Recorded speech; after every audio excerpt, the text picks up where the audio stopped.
Next guy lives in Brooklyn, and he's run a show on Sirius XM radio for the past 10 years, every morning from 6 a.m. to 9 a.m. He's a fantastic comedian, a good friend of mine, my best friend and a good comedian, ladies and gentlemen, a great comedian, ladies and gentlemen. Please welcome to the stage, Kenny Zimlinghaus. #1 on iTunes. #1 on iTunes.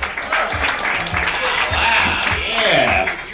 Thank you. Oh, I was like, if he doesn't say best friend, I'm getting the fuck out of here. I'm his best friend. Doesn't get any better than me. I'm the best at being Greg's friend. Good to see everybody. Thanks for being here. Today I found out what the worst moment of my life was. I sat down, I thought about it. I figured it out. My parents can't find parking. Worst moment of my life. I was 12 years old, fat kid. I was pretty much completely naked. I had socks on. I was sitting at the end of my bed discovering my body. That's a euphemism, but I was discovering it with nothing but socks on, and I made eye contact with myself in a full-length mirror. That was pretty tough, you know. The worst part about it wasn't that I looked at myself and saw what it was, but it was the hand that I wasn't using to explore myself. I was still wearing the Nintendo Power Glove. It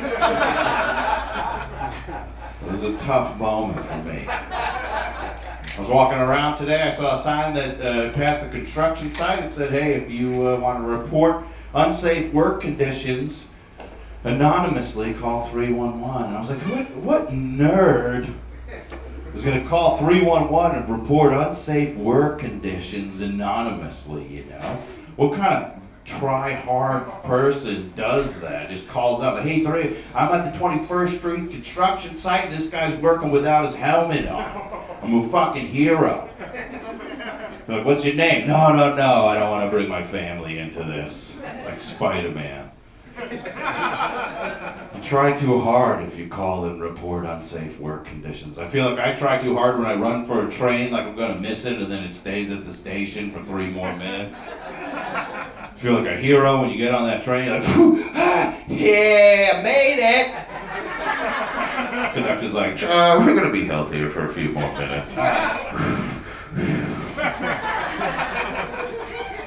Good stuff. I love when I try too hard. I'm scared of everything. I walk around terrified of everything. I don't know if you guys get scared. I'm a jumper. People sneeze, I jump. I'm not used to it. It pulls me out of my thought, makes me freak out when people sneeze in public or something. You know, you ever walk past the bus and right when you walk past it, the bus is just like and it lets out that air noise right I scream every time. To be pulled from complete placidity and calmness to that's terrifying. We shouldn't have to go through that. Every time I walk past the bus and it's like I literally jump. Like, yeah, thanks, bus. Thank you for that. Bus queef. Or there's construction workers, they just drop steel for a living. That's all they do. That's terrifying. I mean, I can't handle walking around this city because I feel like I'm pretty innocent and I'm pretty calm and quiet. But anytime a guy drops steel next to my face, I run like it's the scariest thing I've ever heard. I'm terrified. I'm afraid of snipers. You ever walk around normally being afraid of snipers when they're in the news? You ever zigzag? There was a time in my life for like 3 months I was zigzagging everywhere I went. I'm at a wedding. I zigzagged down the aisle. I was terrified of snipers and tsunamis. It's tough to be afraid of everything. My dog doesn't understand how sensitive I am, you know? If I'm in the bathroom or something, which is being a married man, you're in the bathroom, that's the time of being calm, you know? It's a time to catch up with yourself, whether you're using the bathroom or not. I know my wife's not gonna come in, it's fine. And it's the dog that doesn't understand these levels of intimacy, you know, because I'll be in the bathroom, it'll be really quiet, real nice, I could be reading or whatever. The dog will bust open the door like she's on a drug raid. I don't know if any of you have a dog. Anyone have a dog in here? Yeah, this dog does not understand. I'll be like, this is nice. But I'm like, whoa. I'm like, leave. She's like, what's going on in here? I'm like, nothing. She's like, no, I'm going to lay on your ankles and be a part of this shit like you're in a sit-up contest in 3rd grade. That's a lot of intimacy I've had to learn through being married, you know. I used to live alone. Now I have a dog holding my ankles while I take shits. It's a lot of intimacy. Found on the hard way that StubHub.com is not a dating website for amputee girls. It's for tickets. Our bodies are miracles, right? Talking about being afraid. You ever wake up in the middle of the night with the Charlie horse? What a fun name for what that is, Charlie horse. Sounds like a kid's ride, you know, but it's a terrifying thing. Talk about going from calm to being scared. 3 a.m., you wake up and you're like, yeah, my toes are supposed to do that. Yeah, thanks, God. Terrifying things. Bodies are miracles. You ever sneeze and fart at the same time? That's a miracle. What is that? What two opposite ends of your body going to the same? That's a slip in the matrix, right? You feel a sneeze coming out. It's totally fine to sneeze in public. You're like, which, by the way, that feeling, that flux that you're in between sneezing and not sneezing, I think that's what hell is. I think if you get to hell, it's permanently like forever, you know? And there's a douchebag friend that's like, God bless you, God bless you, God bless you, God bless you, God bless you, God bless you. Like, I didn't fucking sneeze at you, you're ruining it. But right in the last second, something your whole body goes horribly wrong. You freeze, you know? You start checking yourself for new holes. Because your body just rebooted. Sneeze fart is like God's Control Alt Delete. Reset your body. You guys look good. You guys are good looking crowd. I'm intimidated. I don't have a lot of body shame. You know, I grew up a fat kid and I have body shame. I don't even like to eat in public. People love eating in public now. They don't care about it. They walk behind the guy here walking today, drinking a Dr. Pepper. Drinking a Dr. Pepper in public. That's so much confidence. I've been 9 years. I can't drink a cherry soda. I don't have that confidence. People eat chicken parmesan heroes on the subway. That's so crazy to me. You're eating chicken parmesan on the subway. You know what kind of environment I need to eat chicken parmesan? It needs to be 4 a.m. I need to be in a closet, a locked closet from both ends. And everybody else in the world has to be under anesthesia. For me to really go at a chicken parmesan.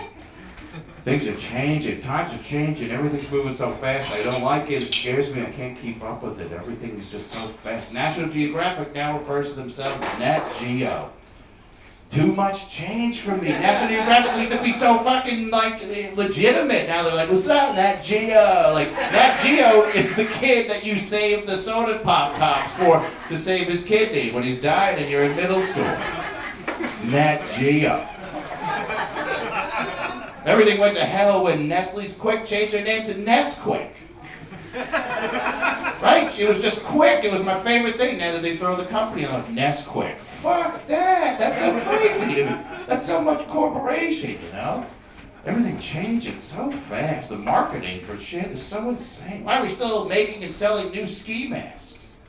What skier wears a ski mask, right? They're for murderers.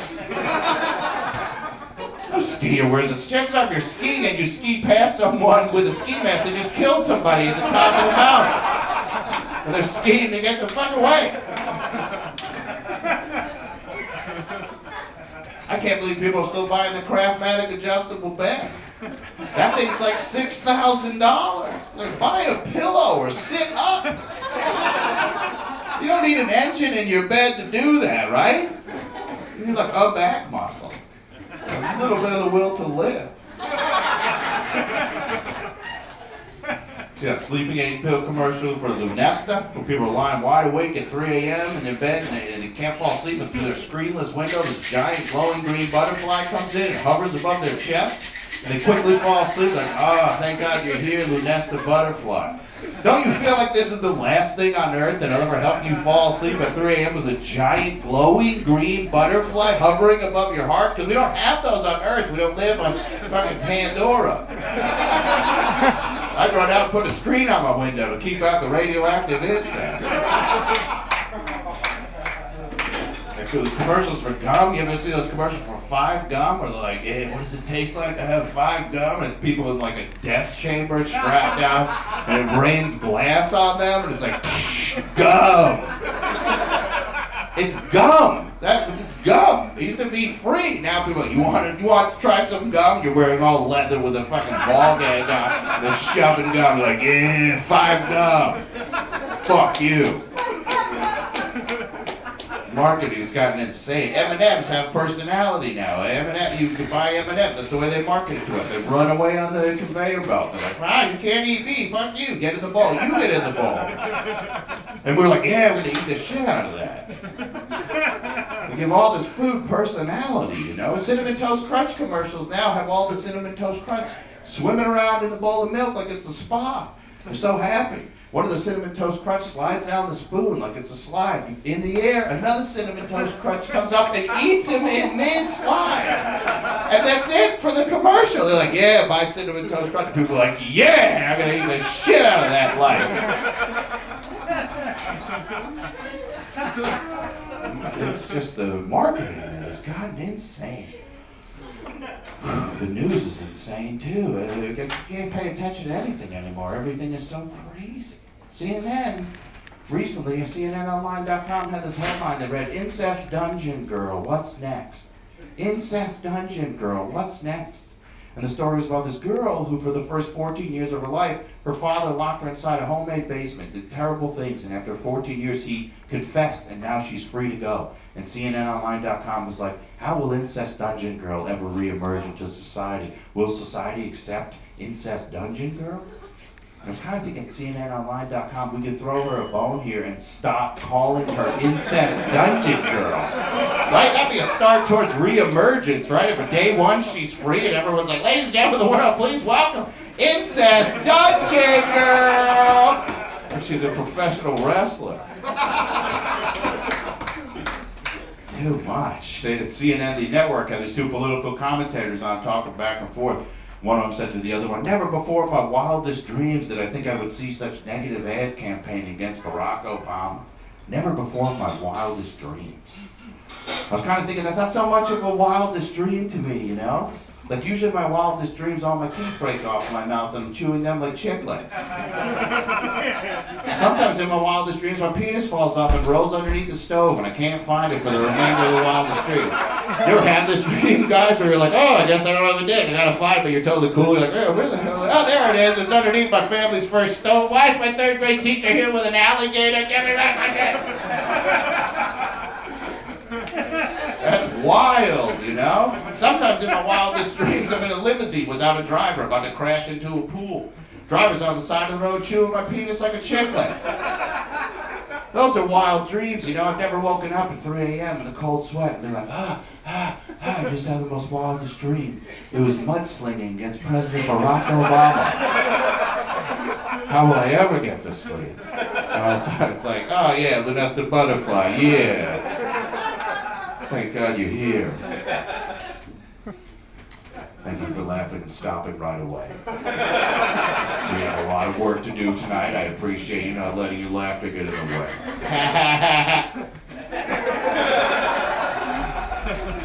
I travel a lot doing shows. I don't like traveling. I think traveling's gotten really annoying. You give away a lot of your personal freedoms. I drive a lot to Canada to do shows.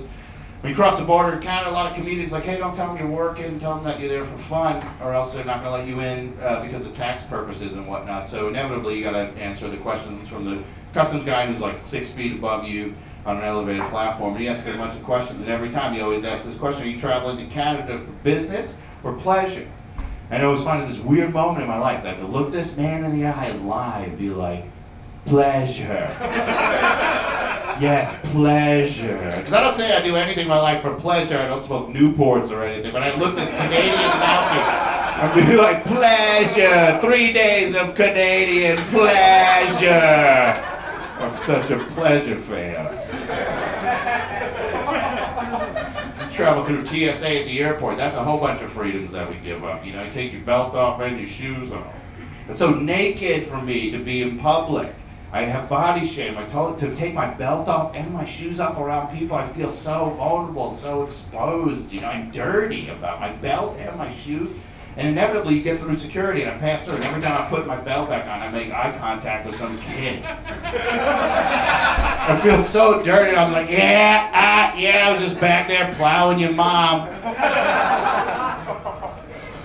Hang on, just naked with your family, kid. That's my time, everybody. Thanks for coming out to Splitty. Enjoy the rest of the show. Thank you.